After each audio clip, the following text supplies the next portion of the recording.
कहा, मैं चाहता हूं कि कलिकाल में मैं भी जन्मूं और इन गोपियों के सब रस को, इन ब्रजवासियों के रस को मैं गाऊं। मैं गाना चाहता हूं, मैं रोना चाहता हूं।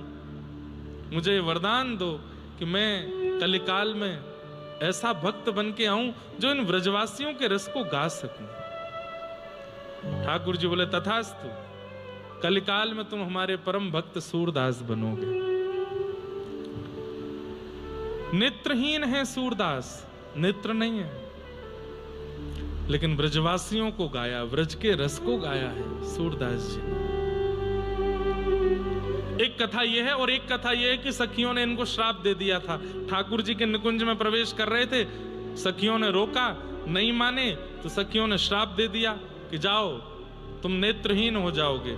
इसलिए कलिकाल में उद्धव जी महाराज सूरदास बन के आए। पर हमको ये कथा इतनी ज्यादा मन को भाती नहीं, वो वाली कथा भाती है कि सूरदास जी के मन में आया मुझे गाना है। अच्छा, अब ये चरित्र आजकल 2 दिन तो चलेगा, बहुत बड़ा चरित्र है, लेकिन एक बात मैं पहले ही बता दूं कि सूरदास जी की 1.25 लाख पद रचना की इच्छा थी। वो 1.25 लाख पद लिखना चाहते थे, जिसमें से केवल 1 लाख पूरे हुए थे और सूरदास जी भगवत धाम को प्रस्थान कर गए। शेष 25,000 पद ठाकुर जी ने लिखे। ठाकुर जी ने प्रकट होकर के सूरदास जी के शेष 25,000 पद लिखे। उनमें अंतर कैसे पता चलता है? तो जिन पदों में सूरदास छाप आती हो, जैसे अभी हमने पद गाया सूरदास रसकन की बत्तियां पूर्वो मन जगदीश, समझो ये सूरदास ने लिखा है। लेकिन जहां आ जाए शूर श्याम तो समझ जाइयो ये ठाकुर जी ने लिखा है। ठाकुर जी 25,000 पद रचनाएं पूरी करके गए सूरदास जी की। ऐसे श्री सूरदास, तो आओ उनका सुंदर पावन चरित्र सुनते हैं। भैरव सिही गांव है दिल्ली वृंदावन के बीच में, जहां पर सूरदास जी का जन्म हुआ। थोड़ा धीमा रखो, बहुत ध्यान से सुनिएगा। सारस्वत ब्राह्मण कुल में आपका जन्म हुआ। आपके माता पिता जो थे वो बहुत ज्यादा धनवान नहीं थे, धनाढ्य नहीं थे। विशेष रूप से दंपतियों की इच्छा होती है कि हमारे घर ऐसा बालक जन्म ले जो कालांतर में आगे चल के धन का वर्धन करे। अब इनके माता पिता वैसे ही विचार कर रहे थे कि हे नाथ, हम लोगों के यहाँ भोजन पानी की व्यवस्था तो होती नहीं है, अब पत्नी जो है वो गर्भवती है, कम से कम ऐसी संतान तो हो जो कमा करके सब घर को व्यवस्थित करे। सब लोग बहुत ध्यान से सुनना। सूरदास जी के चरित्र में एक विलक्षणता और एक थोड़ी सी आश्चर्यचकितता ये भी है, इनके माता पिता अनुकूल नहीं थे। हमारे शास्त्रों में कहा जाता है माता पिता को प्रणाम करो, वो अति श्रेष्ठ हैं, अति पवित्र हैं। हम भी अपने व्यास मंच से कहते हैं, लेकिन श्रीमद् भागवत में एक श्लोक में कहा जाता है गुरुर न शस्यात् स्वजनो न शस्यात् दैवम न शस्यात्। वहां कहा जाता है उसका त्याग उचित है जो भगवत मिलन में बाधा बने। अभी 21 तारीख को संभवतः आद्य गुरु शंकराचार्य जी की जयंती है। उस दिन शंकराचार्य जी का चरित्र भी सुनेंगे हम लोग। अपनी मां से आज्ञा मांगते रहे कि मुझे वन में जाने दो, मुझे अब त्याग करने दो घर का। नहीं छोड़ती थी मोह के कारण। एक बार नदी स्नान करने के लिए गए तो एक मगरमच्छ ने चरण पकड़ लिया। आकर के मां ने खूब निकालने का प्रयास किया लेकिन नहीं निकल पाए। तो उस स्थिति में मगरमच्छ पैर पकड़ा बैठा है, रक्त मंडित हो गई है नदी और मां खींच रही है। उस समय शंकराचार्य भगवान कहते हैं मां ये मुझे नहीं छोड़ेगा, आज मेरा वध कर देगा, आज मैं जीवित नहीं बचूंगा। अरे अरे मेरा बालक कैसे भी बचाओ। बोले मां एक शर्त पे बच जाऊंगा। बोले क्या? मुझे सन्यास की आज्ञा दे दो, आज्ञा दे दो कि तू घर से जा सकता है। मैं जिस काम के लिए पृथ्वी पर आया हूं वो करने के लिए मुझे घर छोड़ना पड़ेगा। अगर आप ये आज्ञा मुझे दे देंगे तो ये मुझे छोड़ देगा। एक तरफ नदी एक तरफ खाई, नहीं तो ग्राह खींच रहा है, और यदि ग्राह छोड़ भी दे तो ये घर से चला जाएगा, किसी भी रूप में मेरे पास तो रहना नहीं, लेकिन कम से कम ये तो रहे कि मेरा पुत्र है, कहीं बैठा है, मैं इसी में ही प्रसन्न रहूंगी। ठीक है, मैं आज्ञा देती हूं, वचन देती हूं, तू संन्यास ले लेना। और जैसे ये बात कही, ग्राह ने मुख खोल करके छोड़ दिया। सब लीला थी। तो प्रणाम करके अपनी मां को प्रस्थान कर गए। परसों हम 21 तारीख को सुनाऊंगा शंकराचार्य जी का चरित्र, बहुत सुंदर है। तो गरीब ब्राह्मण परिवार में सूरदास जी का जन्म हुआ। पुत्र हुआ, इस बात को सुनकर के उत्सव तो मना, लेकिन जैसे ही पता चला कि नेत्रहीन है। अच्छा, एक तो होता है, दो प्रकार के नेत्रहीन होते हैं। एक नेत्रहीन है जिनके नेत्र तो हैं, आकृति तो है, पर उनको दिखाई नहीं देता। और जिनकी आकृति होती है ना, उनको जैसे अभी लाइट जली है तो अनुभव हो जाता है कि सामने प्रकाश है। नीला कपड़ा है तो उनको अनुभव हो जाता है कि यहाँ नीला कपड़ा है, यहाँ पीला है। ऐसे जिनके नेत्र की आकृति बनी होती है उनको इतना अनुभव हो जाता है। पर एक जो नेत्रहीन होते हैं उनकी आकृति भी नहीं होती। जिनकी आकृति नहीं होती उनके लिए सब ब्लैकआउट, कुछ नहीं दिखता उनको। ऐसे सूरदास जी थे, नेत्र की आकृति भी नहीं थी। 5 दिन का बालक कितना प्रेम चाहता है पूरे परिवार से, लेकिन रो रहे हैं एक कोने में सूरदास, और घर में मातम मनाया जा रहा है। क्यों? हमारे घर में व्यवस्था नहीं है, हम लोग उचित परिवार नहीं है, ऊपर से ये बालक ऐसा जन्मा है जिसके नेत्र नहीं है। जब रो रो करके अति हो जाती थी तब मां दूध पिलाती थी, कम से कम शांत तो हो जाएगा। मानो जैसे घर के लोगों को लग रहा था कि बला आ गई हमारे ऊपर, तो अब क्या करेंगे हम। भैया, भगवत भक्त सहते हुए ही प्रकट होता है, और यदि प्रकट होते हुए नहीं सहा है तो जीते जी सहेगा, कुछ ना कुछ तो उसको सहना पड़ेगा। भगवत भक्त इजी लाइफ नहीं जी सकता, ये बात आप लोग लिख लीजिएगा, और इससे डरिएगा नहीं। कहीं आप भयभीत हो जाओ, महाराज जी कह रहे हैं भगवत भक्त इजी लाइफ नहीं जीता तो हम भक्ति छोड़ दें ना। सहजता का मतलब क्या है? मैं एक बात कथा में कहा करता हूं कि हम लोगों को कितना कष्ट सहना है ये विभाजित है। 1 जन्म में, 2 जन्म में, 3 जन्म में, 4 जन्म में, इतने वर्ष सब विभाजित है।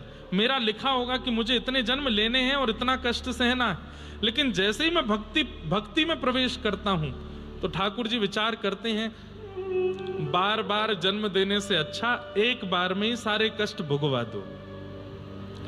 इसको 3 जन्म में जितना कष्ट सहना है 1 जन्म में ही सारे कष्ट दे दो, ताकि इसका दोबारा जन्म ना हो, ये मेरे पास रहे। तो भक्तों के जीवन में जो संकट दिखता है, कष्ट दिखता है, उसको आप कष्ट मत समझिए। वो एक प्रकार से ठाकुर जी सब एक साथ निपटवा देते हैं। इसलिए सरल जीवन नहीं होता भक्त का। धीरे धीरे सूरदास जी बड़े हुए। 3-4 वर्ष की जब अवस्था हुई, घर वाले बस ऐसे रखते थे कि इसको रखना है, कोई विशेष उनके प्रति प्रेम नहीं था। लेकिन 3 विद्याएं ऐसी थीं जो जन्म से थी सूरदास जी में। पहली विद्या कवित्व, कविताएं, पद रचना और सुंदर सुंदर भाव रचना बहुत अच्छी करते थे, कवित्व रचना। दूसरा, सूरदास जी में जन्म से था गायन, गाते बहुत अच्छा थे। और तीसरा, सूरदास जी के अंदर गुण था भविष्य कथन कर देते थे, बता देते थे कब कहां क्या क्या कैसे होने वाला है। ये सूरदास जी की जन्म से विद्या उनको प्राप्त हुई थी। 3 विद्याओं से युक्त। संसार में हर व्यक्ति मतलब हर व्यक्ति जन्म से एक गुण लेकर के आया होता है जो ठाकुर जी ने देके भेजा है। कई लोग उस गुण को खोज लेते हैं, कई लोग उस गुण का चिंतन भी नहीं कर पाते। सूरदास जी के अंदर ये 3 गुण थे। कविता लिखते थे, गायन करते थे और तीसरा भविष्य बता देते थे। एक बार इनके पिताजी कहीं किसी यजमान के यहां गए, ब्राह्मण थे, तो यजमान ने दक्षिणा में 2 सोने की मोहर प्रदान की। 2 सोने की मोहर पाकर के पिताजी तो इतने खुश कि बस पूछो मत। अब तो घर आए नाचते हुए।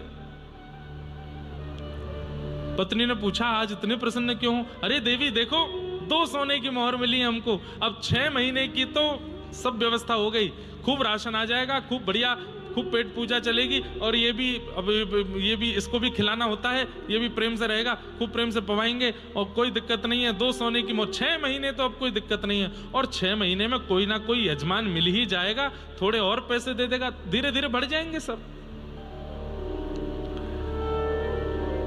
पिताजी ने दोनों सोने की मोहर एक कपड़े में बांध करके एक स्थान पर रख दी। स्थान भी नहीं था, 2 ईंटों के बीच में थोड़ी जगह थी, वहां रख दी। रात्रि में सोए, अब बार बार उठ के जाके देखें सोने की मोहर रखी है ना, बोले हाँ रखी है। फिर सो जाए, फिर उठे, अरे वाह रखी है ना, बोले हाँ रखी है। गहरी नींद लगी थी, इतने में ही 2 चूहे आए और पूरे घर को खगोल रहे थे। तभी वो पोटली मिली, पोटली मुंह में दबा के चूहे भाग गए वहां से। सुबह उठ करके ना कोई हाथ दर्शन किया, ना कोई सूर्य प्रणाम किया, कुछ नहीं, सीधे जाके पोटली ढूंढी 2 सोने की मोहर की। जैसी देखी तो नहीं मिली। अब तो रोने लगे, पत्नी को बुलाया, कहां गई दोनों सोने की मोहर? पत्नी ने कहा मुझे नहीं पता, यहीं रखी थी। पूरे घर में ढूंढा लेकिन कहीं नहीं मिला। सूरदास जी तो क्या ही पूछें, ये तो देख ही नहीं सकते, ये कहां लेके जाएगा। इतना रोवे कि बस परेशान बैठे हैं, सिर पर हाथ धर के सुबह से बैठे, अब क्या होगा हमारा, अब तो सब सर्वनाश हो गया।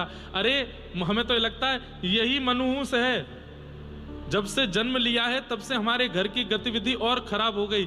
2 सोने की मोहर कल आई है, 24 घंटे नहीं, उससे पहले चली गई। सूरदास जी छोटे से बोल पड़े, पिताजी, मां आप रोते क्यों हो? अरे तुझे कुछ करना थोड़ी पड़ता है, बना बनाया भोजन मिलता है, खाने पीने को सब सामग्री मिल जाती है। पिताजी मैं वो नहीं कहता, मैं बस ये कहना चाहता हूं कि हम कोई धनवान थोड़ी जन्म लेते हैं, जैसा जन्म लिया था वैसे ही रहना है जीवन भर। 2 सोने की मोहर के पीछे आप इतना रुदन क्यों कर रहे हैं? ठाकुर जी से प्रार्थना कीजिए ना, जो मंगल में होगा वो विधान होगा। नहीं माने, फिर भी रो रहे हैं, परेशान बैठे हैं। सुबह से शाम हो गई, अन्न का एक दाना नहीं बना घर में। दोनों माता पिता सिर पर हाथ धर के बैठे। सूरदास जी बोले, सुनिए, मुझे भविष्य देखना आता है और मुझे मंगल देखना आता है, तो मैं बता सकता हूं कि सोने की मोहर कहां है। लेकिन पिताजी,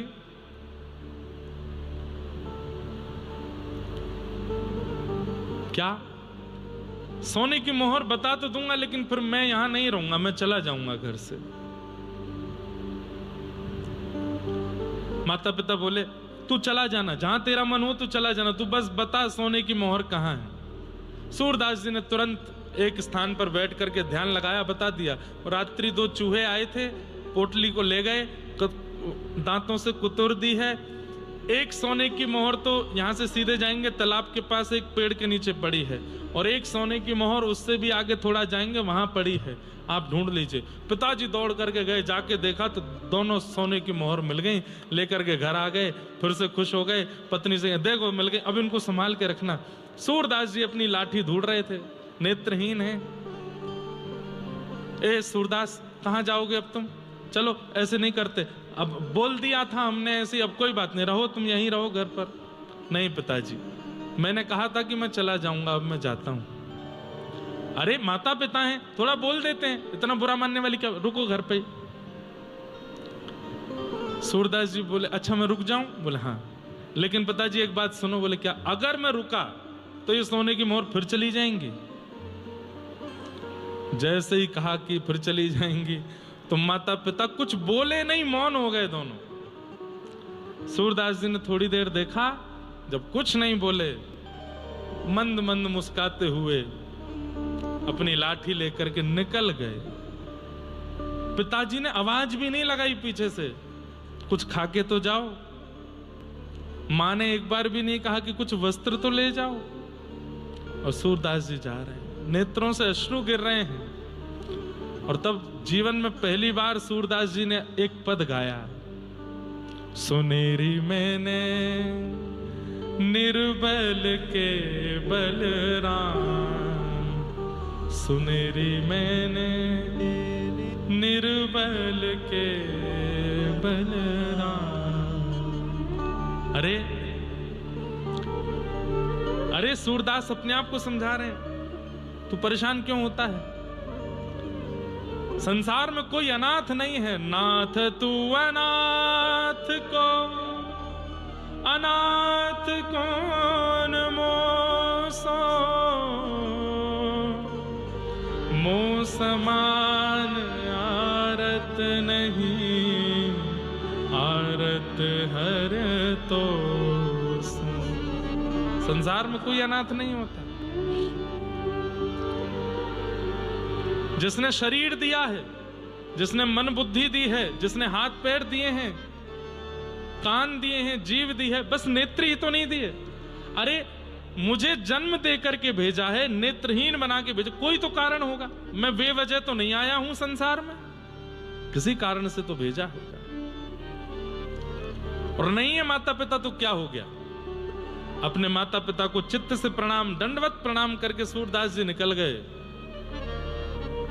और बस मन में यही भाव गाते जा रहे हैं, सुनेरी मेरे निर्बल के बलराम। मैंने तो सुना है कि वे निर्बलों के बल हैं, सबको बल देते हैं। सुनेरी मैंने निर्बल के बलराम, सुनेरी मैंने निर्बल के बलराम, सुनेरी मैंने निर्बल के बलराम, सुनेरी मैंने निर्बल के बलराम। जब लग गज बल अपनों बरत्यो, जब लग गज बल अपनों। थोड़ा समझने का प्रयास कीजिएगा। यहां पर गजेंद्र मोक्ष का स्मरण कर रहे हैं सूरदास जी। हाँ, जब लग गज बल अपनों बरत्यो, जग लग गज बल अपनों बरत्यो, नेक सरयो नहीं काम, नेक सरयो नहीं काम। जब गजेंद्र अपना बल लगा रहा था, तब मगरमच्छ उसके पैर को तनिक भी नहीं छोड़ रहा था, बिल्कुल नहीं निकाल पा रहा था। 10 दिनों तक खड़ा रहा सरोवर के अंदर, लेकिन वो गज अपनी रक्षा नहीं कर पाया। लेकिन जैसे ही निर्बल है बलराम पुकारो, निर्बल है बलराम, हे निर्बल है बलराम,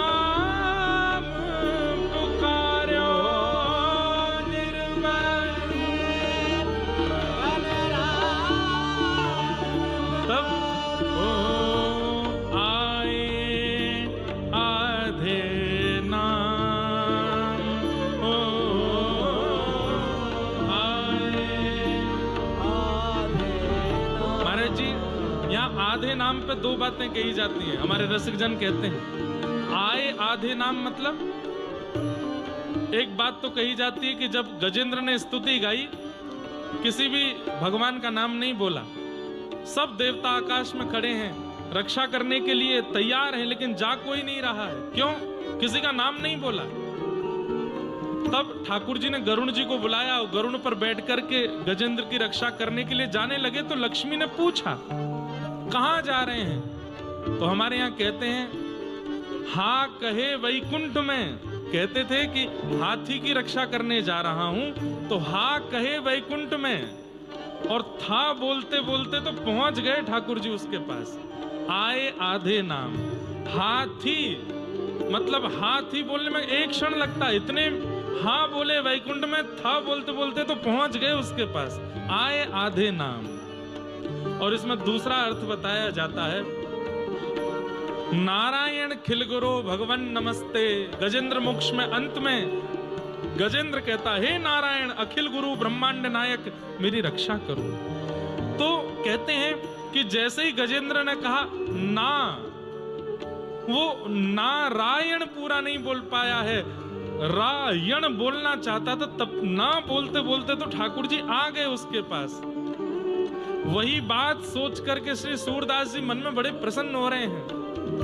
निर्बल है बलराम पुकारो, निर्बल है बलराम पुकारो।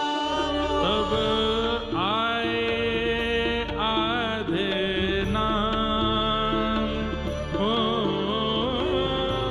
आए आधे नाम। सुनेरी मैंने निर्बल के बलराम, सुनेरी मैंने निर्बल के बलराम। तीसरी बात कह रहे हैं, द्रुपद सुता निर्बल भईता दिन। द्रुपद सुता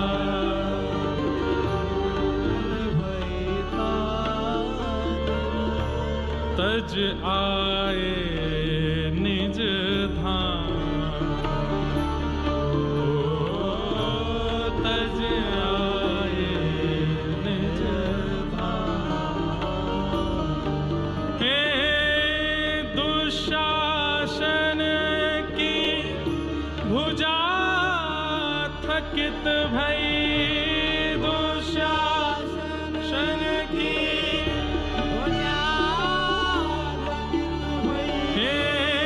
शासन की भुजा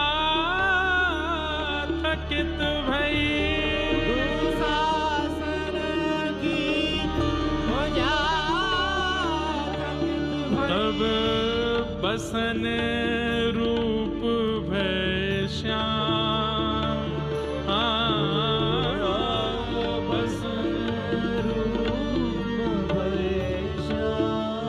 सूरदास जी सोच रहे हैं महाभारत की सभा लगी है, बड़े बड़े योद्धा चारों तरफ बैठे हैं, और उस समय खेल में अपनी पत्नी को हार गए हैं पांडव।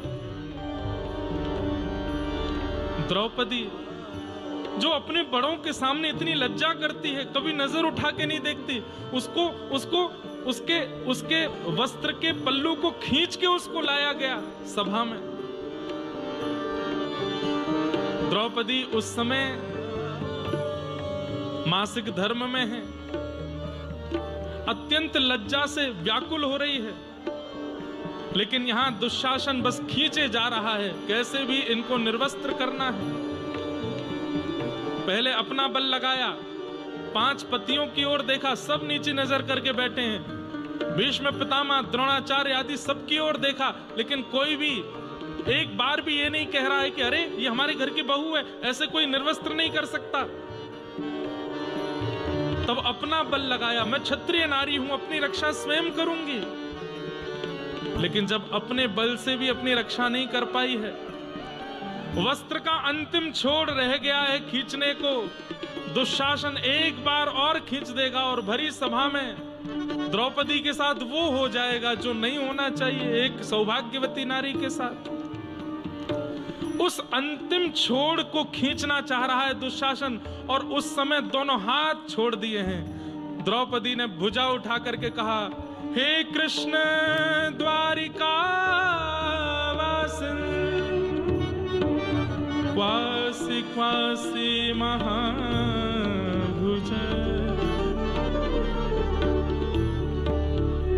हे कृष्ण कहां हो आप?